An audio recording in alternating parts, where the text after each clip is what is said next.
Okay, so I finally got this thing open, and here's what we got.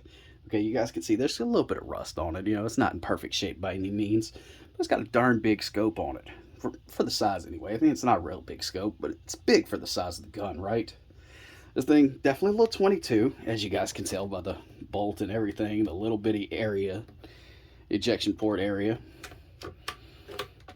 But what do we have here? And I'm gonna tell you guys, this is a cool little gun, okay? It's a Winchester Model 75. Now, take you back in history a little bit here. Yeah, if anybody's heard of the Winchester Model 52, that was a famous little tech driver for its day.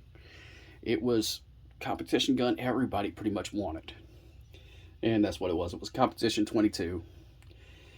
Pretty famous for its time, but quite expensive for its time, okay? In 1919, when the 52 came out, it was $88.50.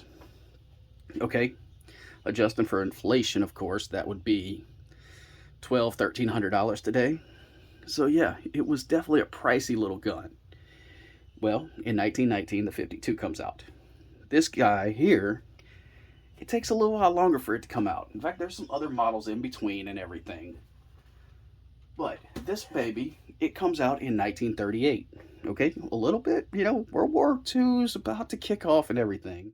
But this thing comes out as a cheaper alternative to the 52. So it's a cheaper alternative. What are you sacrificing here? Well, for one thing, it's lighter. It's lighter than the 52, but not by much. And it's not quite as accurate, but it's still competition accurate, okay? 22 competitions were pretty much probably as popular as cowboy action nowadays. So 22, that was kind of the go-to, shooting sport.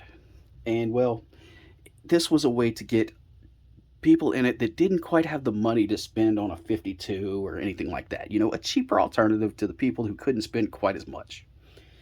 And well, here's what we got. Okay.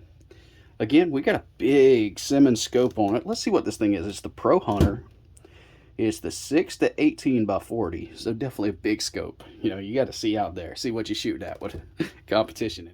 Okay, we got a good bit of rust right underneath here, right where your finger would be touching. There's a good little bit of rust. I'm going to pop it up. I'm going to show you. So, yeah, that whole, So, yeah, I mean, there's some rust on it. It's definitely worn down. Okay, you see the barrel. It's got some finish wear. So this thing's been used quite a bit.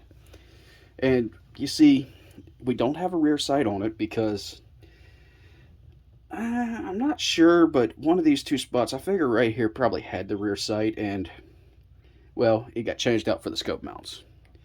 Don't exactly know, how that happened at the time, what they actually had to do, but nonetheless, I mean, I'm going to leave the scope on it, of course, but, and you see we got a leather sling, adjustable, and pretty cool little setup for a sling, definitely an old style. And what's pretty cool is right there in the stock, it's made to adjust, all metal trigger guard that's bent down. And you see we have a magazine here. This magazine comes out, but if you guys notice, I'm not letting it sit on the scope here, but if you guys notice, there's no release or anything here. Well, that's what's pretty cool about this gun, okay? You turn it over, this button right here is your release. And I'll show you. I'm going to press it. The magazine falls out.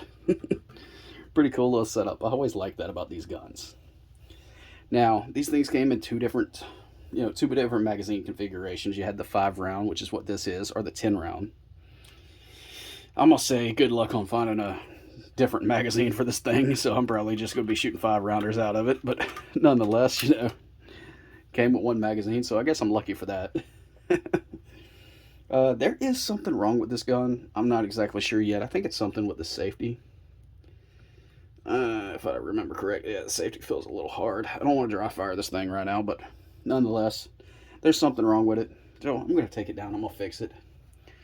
For the time, the 38 and everything, you get it's a metal butt pad with good grooves and everything in it, a good feel to it. I actually like that a lot.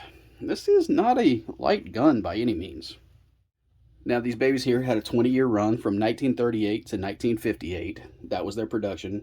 After that, they pretty much moved on to other things, Winchester anyway, and there were some other models, the 62 or the 65 or different things like that in between, but nonetheless, The 75, I think, is the more popular version behind the 52.